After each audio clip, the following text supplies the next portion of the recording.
நமக்குத்தான் நல்லா ருசிச்சு சாப்பிட கிடைச்சது.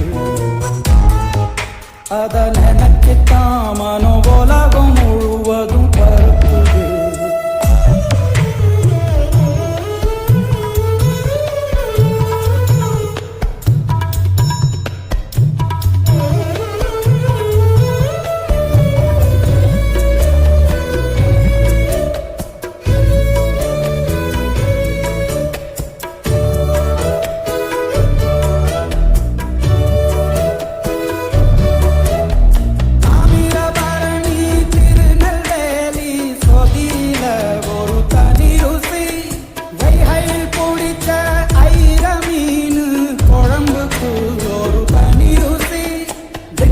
பிரியாணிக்கு கத்திரி தொக்கு